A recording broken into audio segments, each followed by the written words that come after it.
Alright, so I got my timing down where I want it. Close. I'm not perfect. I'm a little short, maybe by 1 degree, where I'd really like to have it. But it's really easy to go too far, and it's really hard to back it up. So I'm good with that. I got my rope in there. I hold my flywheel tight in advanced position. Start to tighten up that flywheel, try to get it to stay there. I go up against the rope.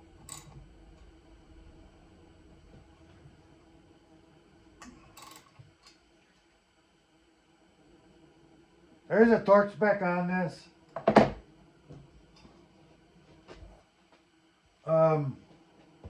You definitely can break a flywheel by over tightening it. And they can definitely come loose if you under tighten it. So I don't use the torque wrench anymore. I kind of got a feel for that years ago, and I just kind of I know about where to stop. So I ain't even sure what the old torque wrench is at anymore. It was a good clicker, but hey, you go back to the old saying, tight's tight, too tight's broke. Again, it's experience. Doing this for a long, long time.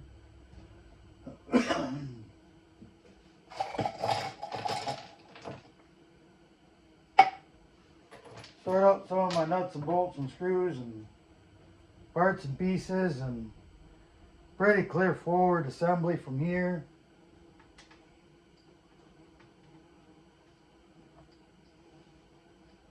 That's just putting things back where they came from, you know.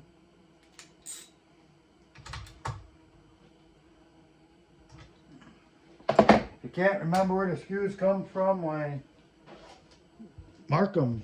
Keep track of it.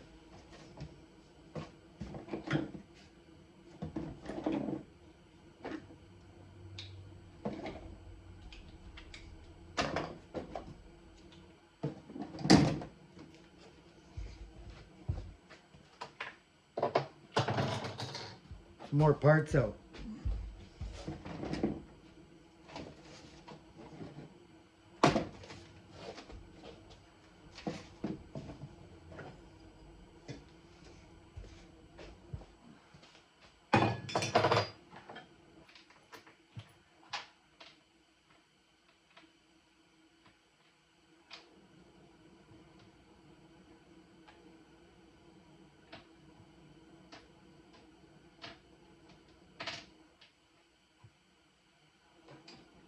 After you've had a bunch of these saws apart, or saws in general, after a while you get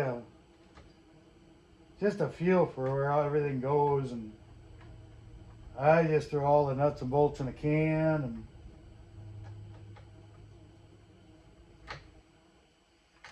it's no big deal.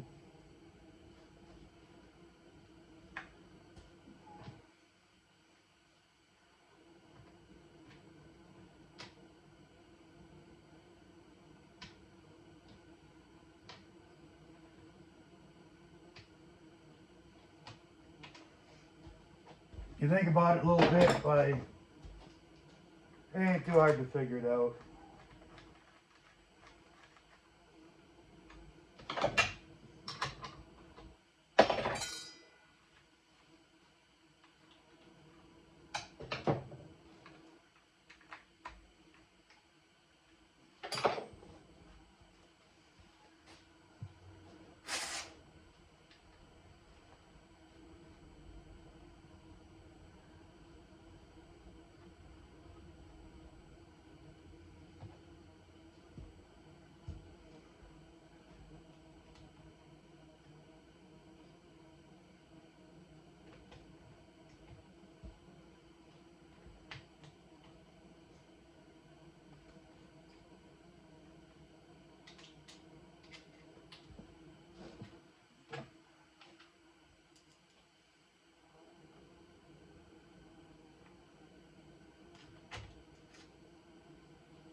You don't need the extra noise.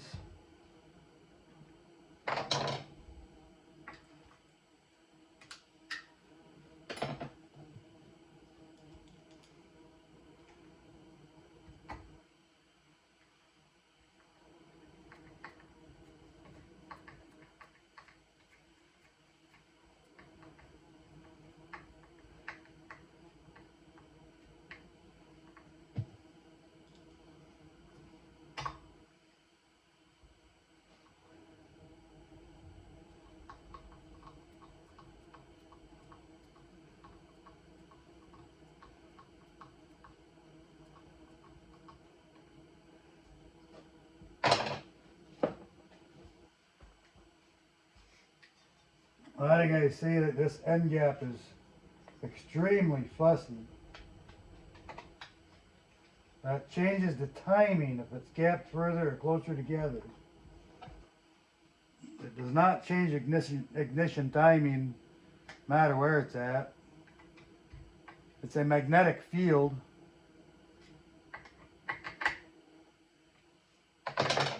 And it's not extremely fussy. Years ago, older folks, you know, guys in their 70s and getting to be older folks, and they get, you know, where they can't pull a saw fast to start it. And of course, the saw would kick on them when it wanted to fire, and you know, they just couldn't get past that kick. And we used to gap them coils wider. And what it did was the flywheel would have to spin faster before it would create a spark. The ignition timing is the same. It fires at the same time. It just had to spin faster before it would create a spark. That allowed the old guys, you know, to be able to get that thing spinning before it'd kick on them. And they could then start them. We done that for a lot of guys.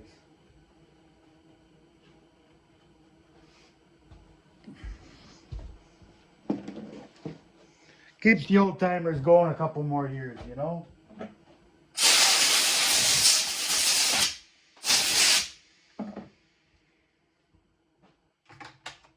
We're all going to get there at some point, hopefully.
One weak point on these is this little tab that holds your throttle linkage.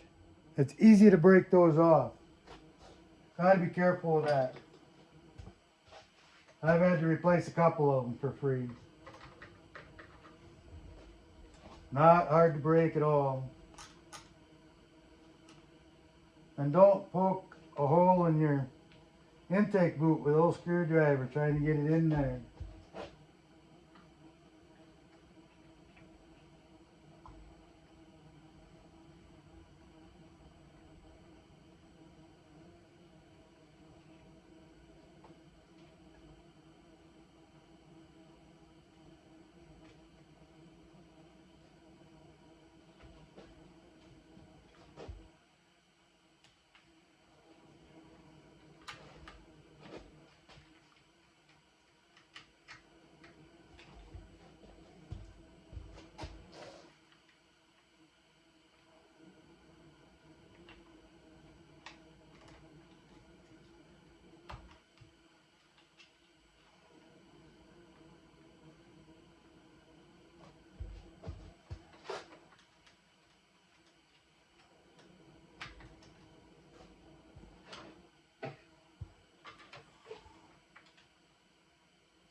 A lot of guys like to take these off and throw it away. It's designed to catch the spit back so it doesn't soak your air filter.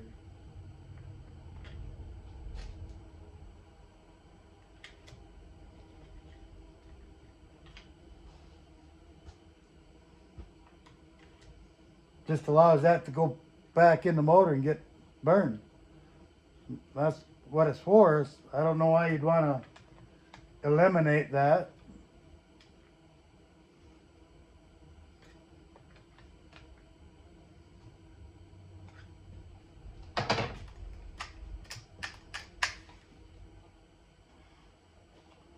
That all seems to be working just fine.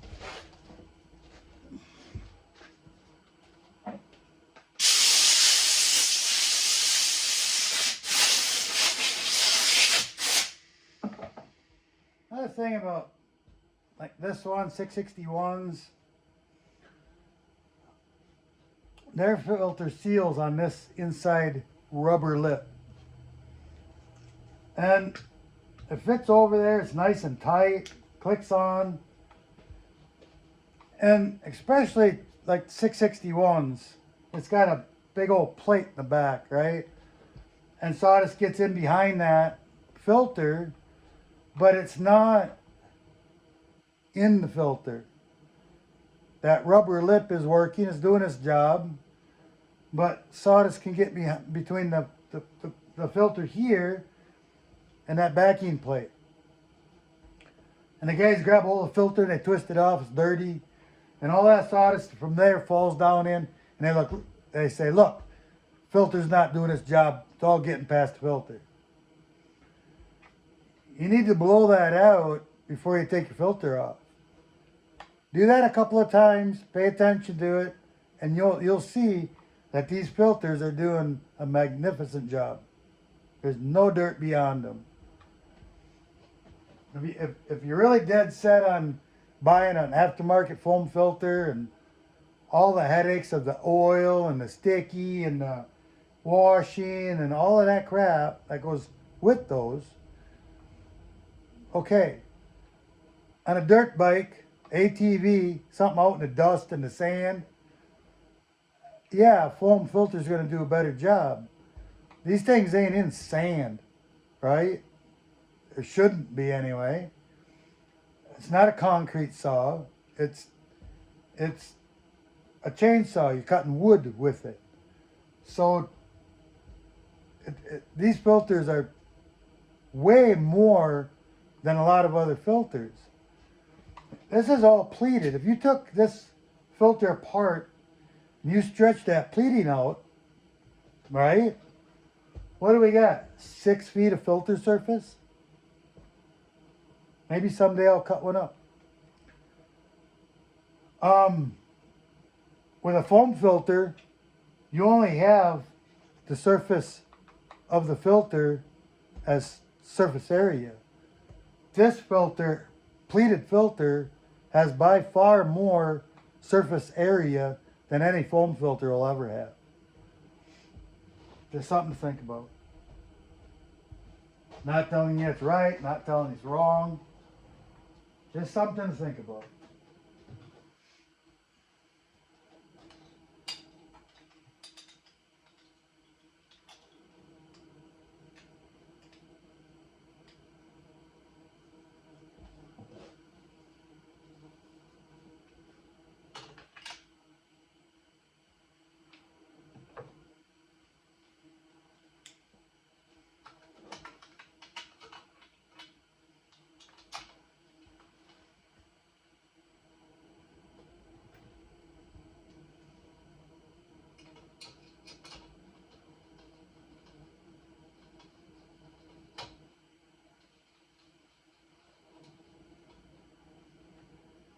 Well, they should put the right screws back in there, huh? This one goes down here.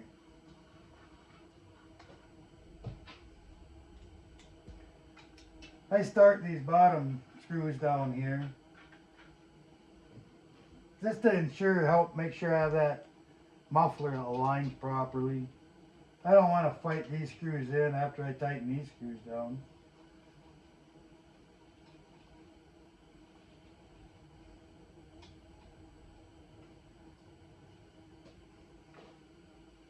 When I put the muffler on the cylinder to match it, I always lift the cylinder up. I'm lowering the cylinder down, and chances are that muffler is going to be a little higher now than what it was stock. Usually these holes and everything gives you enough for that. Don't usually have to modify anything, but I do stick my finger in the port, make sure that I'm lining it up.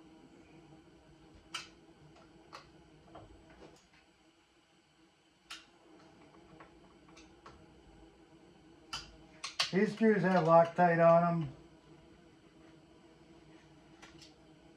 them. Like I said, I don't like Loctite. I don't know why a screw that long, gotta be close to 1 inch long, needs Loctite. The other thing I mentioned in one of the other videos is we're going to be doing some muffler testing with this saw. I port matched this muffler because I changed It dramatically changed the shape of the exhaust port.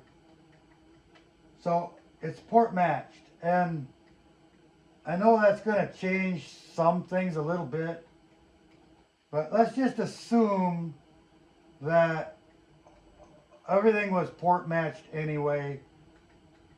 I don't know what else to say about that. Because I mean, I could have put it back on there without port matching it, but then I'd had to take the cylinder back off the saw just to port match it, and then clean everything all back up and put it all back together again. And I really don't believe that step was necessary for this testing. So I just decided not to do that. The original exhaust port is dead stock. I did not change it at all. And otherwise the muffler is stock. Other than the port matching. Putting the stock cover back on it. This is only going to make a couple of cuts. And it's going to come off again. This cover. And the owner supplied this cover. We'll be putting this on there for the testing.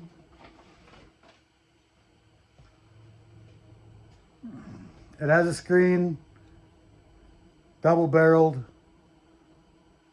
muffler cover. One thing I've said about these from the beginning, I've had lots of customers try these.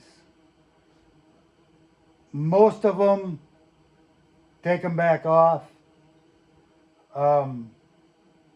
because they're excessively loud. And if you're a logger, you're running this saw 8, 10, 12 hours a day, that noise becomes fatiguing. I know, I've been there, okay? Quieter is better, as long as it flows good. And you all should know, in the performance world, Harleys especially, straight pipe drag pipes put on a stock motor is only going to make that motor slower. It needs some back pressure. The other thing is that muffler volume matters. So this plate reduces all of that. What do we got here? 5/8 or more of an inch of volume. You know, it's almost maybe a quarter of the volume of the muffler that you're losing. And I don't think that's a good thing in my mind. I suppose it really depends on how free the muffler flows, how open you make it. But I think volume matters. You lose the volume with this. It's dead straight out the front. You lose your back pressure.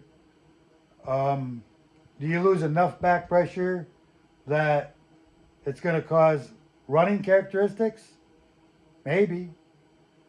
Maybe not.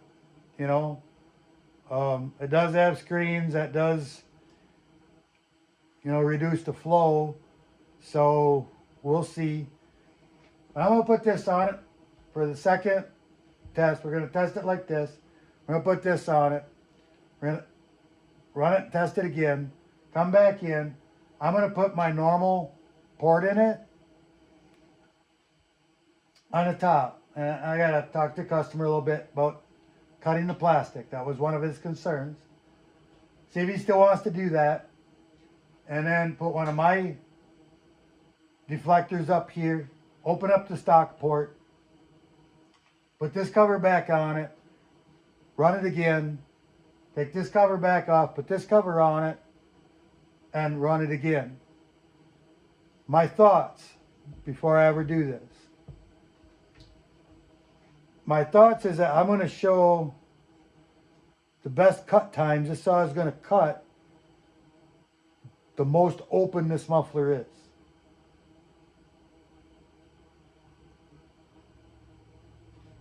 chances are you could take this muffler off, throw it away. The saw's not going to idle for crap, no back pressure. You're going to have to rejet the whole lower, low speed circuit, whole thing to get it to idle. Don't know if you can do that on Mtronic or not. But likely you can take that muffler off and throw it away. No muffler whatsoever. And have the fastest cut times of anything. In small wood, cutting a cookie, race saw type idea. That don't surprise me, okay? It won't surprise me if this cuts cookies the fastest. But we're going to put a long bar on it.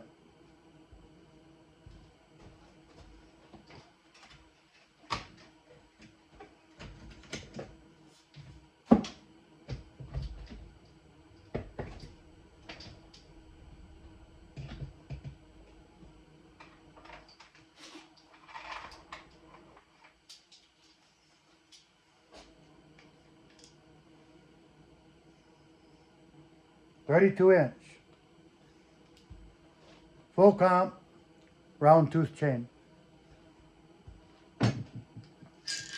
That should put a pretty good load on the saw. I'll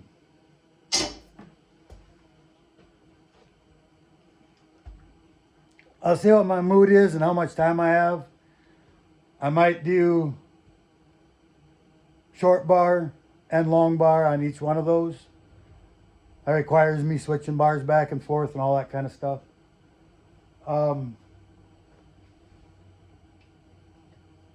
So we'll look at that, and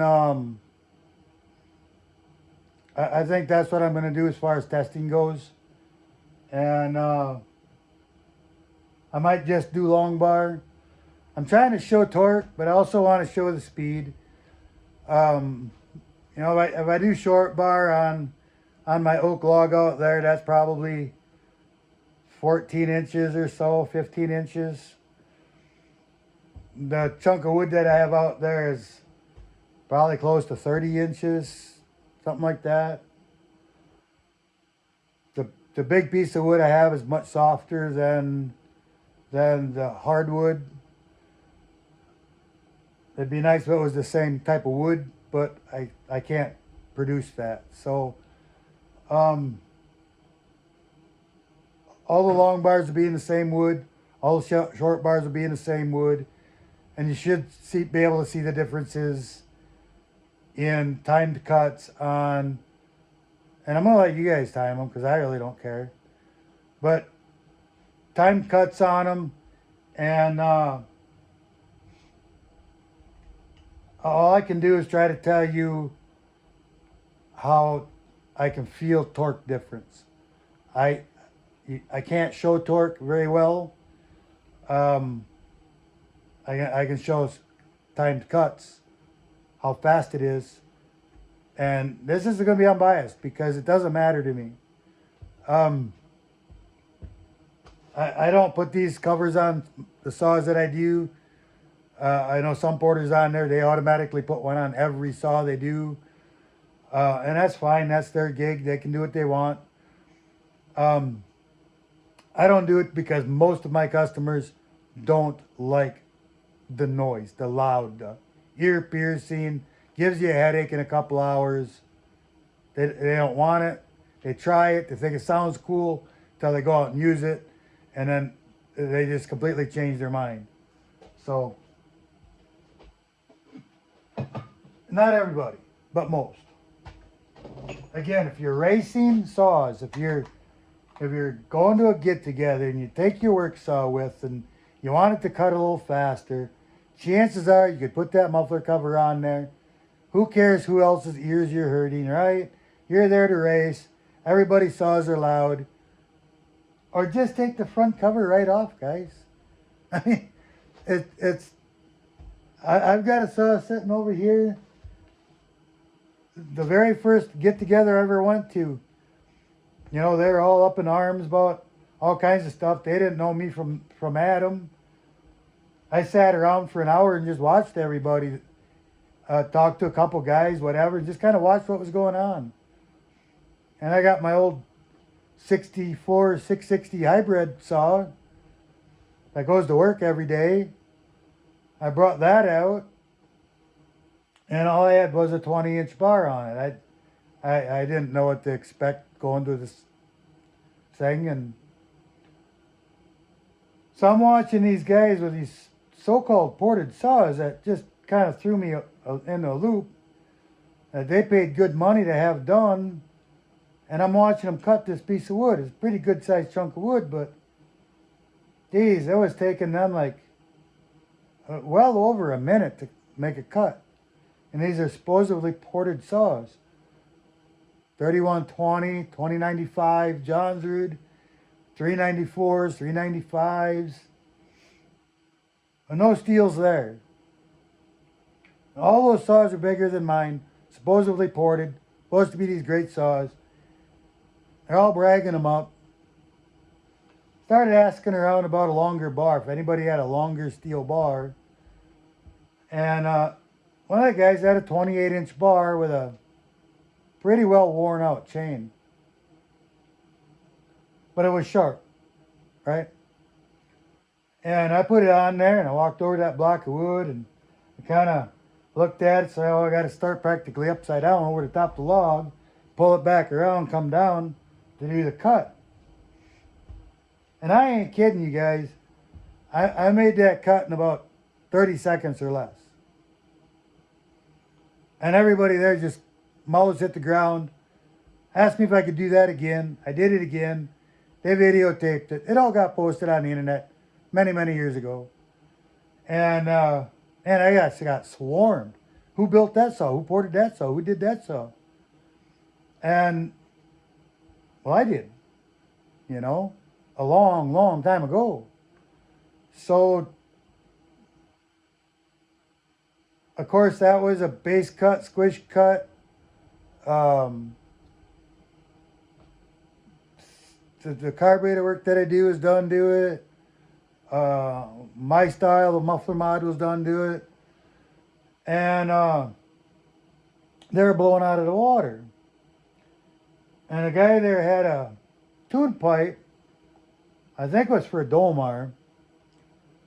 And he said, I wonder what that saw would do on a pipe. And I said, I don't know. Well, I said, I think that's a fairly close bolt pattern. And so we took his pipe, put it on my saw. The port didn't line up very well, but the bolt pattern worked. Bolted it on there and saws faster. So I said, well, that's kind of cool, you know. So then we took his pipe off and I took the saw out with no muffler at all. And it was even faster. So you don't need back pressure to make it run full RPM, but you definitely need back pressure to get them to idle. If they won't idle, they'll idle really lean and you can't jet it enough. You'd have to start drilling holes in the jets and everything in the carburetor to get that to idle, and you'd be, wasting a lot of fuel, right? It's just not a work saw thing to do. It's a play thing, a race saw.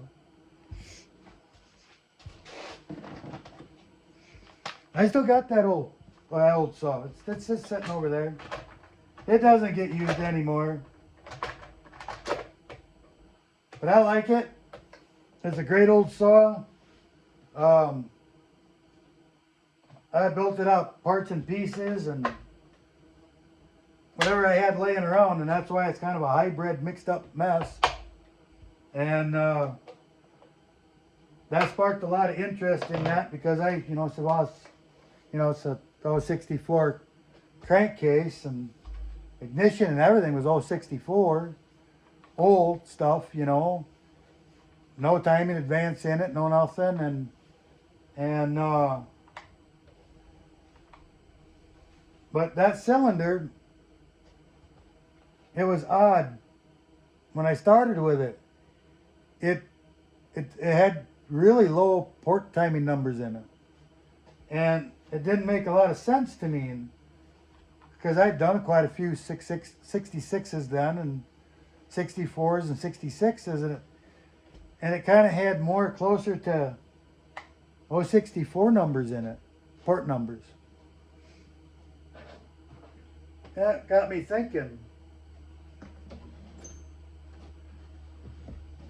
All the old time loggers that ran 64s always said that which I never did, but they always said that the 64s were a by far better saw than the 66s.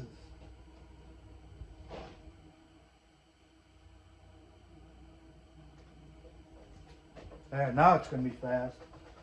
Got a sticker on it. And so I really studied and thought about those port numbers. I thought, well, they're so close to a 64 number, timing wise. And I thought, why don't I just leave it just like it is? And I was after I cut the base and squish. And just leave it alone and just see what it does. And man, was I floored. That thing run. I've only seen 3 or 4 cylinders in my lifetime that kind of matched those numbers, and all those saws really ran.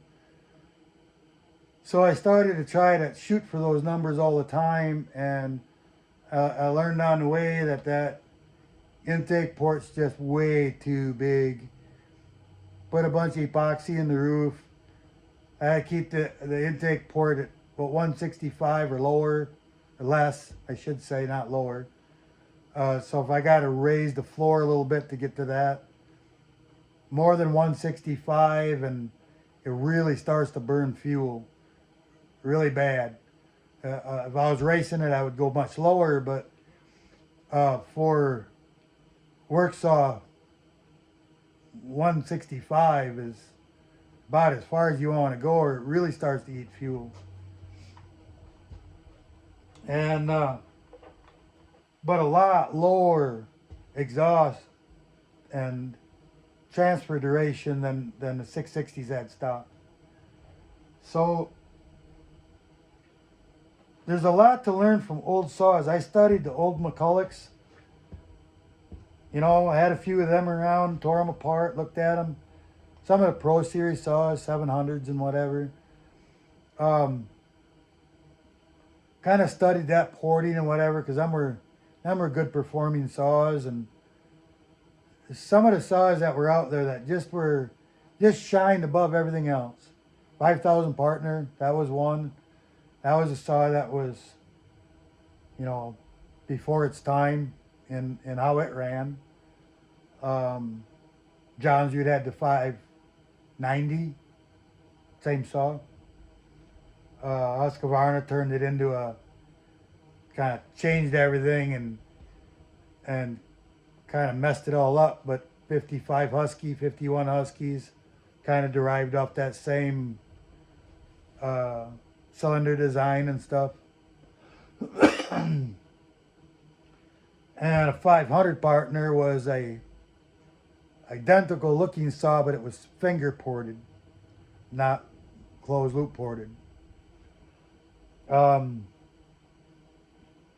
Which there's really nothing wrong with finger ports if you look at them right, do the right things with them. They'll perform well.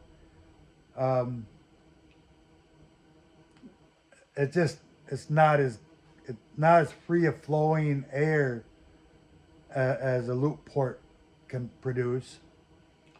But yeah, I remember them old days, you know. Many years ago, when I was just a kid, before I done any porting, Dad used to take me around these little chainsaw races, and there was a bunch of them around, little small clubs, you know, and we'd play, and Dad's got a couple trophies around. I never really won anything when I was a kid. You know, didn't couldn't compete with adults very well and all that kind of stuff. But I tried, you know, and I had fun doing it.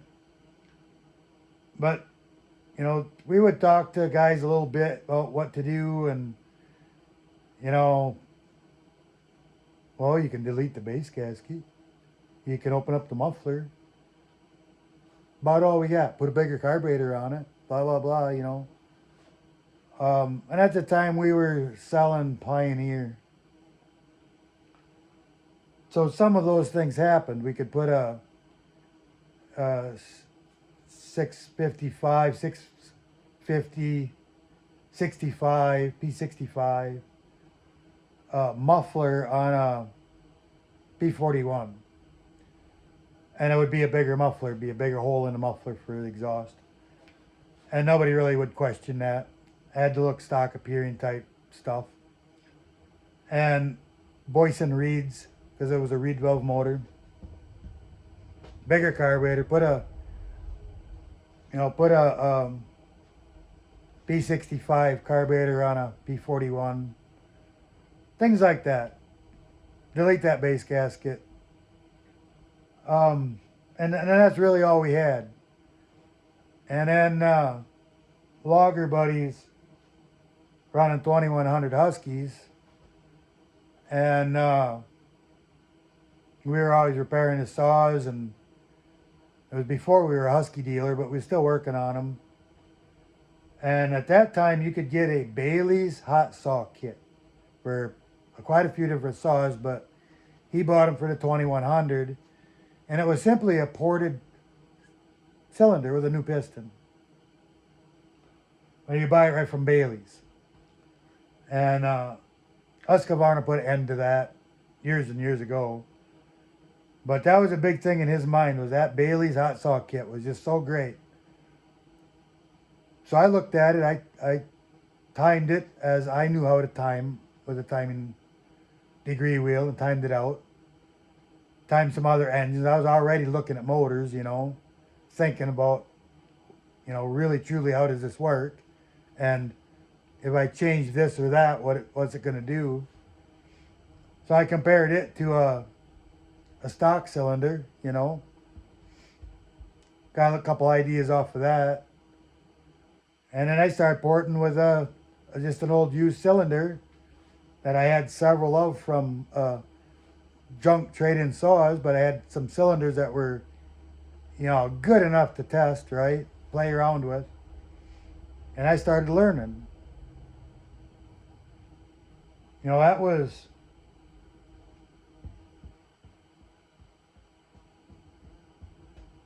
35 years ago.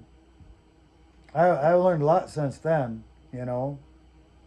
And was a dealer up until, I don't remember, 5-6 years ago. I still like porting saws. I still have fun with them. I still like doing rebuilds. I still like doing all that kind of stuff. But, you know, the getting out, do a little racing, win or lose, it's all for fun. I don't proclaim to be the guy that can build you the fastest saw, but I can build you a competitive saw in stock appearing, I guess. I got guys that want me to build full-blown race saws. I do have a guy that wants me to build a 3140. If he comes up with the money, I'll do it. I have never done one, but I'll do it. I know enough about those to be able to do it. You got to stroke the crank, or send the crank in to have it stroked, and welded and all that kind of stuff. And then they put a 084 rod in it, and because the rod is stronger. And then custom made piston that's overboard. They bore, I guess, send the cylinder and have it bored, replated for oversized piston. Get the piston, 2-piece head, pipe, the whole 9 yards. I can do that. I know enough about it. I have the ability to do it. So chances are I will. If the guy comes up with the money. So we'll see. Because it ain't going to be cheap. He said he's got a brand new saw and the money to do it. So we'll see what happens and go from there. Anyways, this one's done for now. And I got to move on with other things. It's dark here. The next nice day that's not raining and I have enough time to do it, I'll do the muffler test and stuff. So till the next one.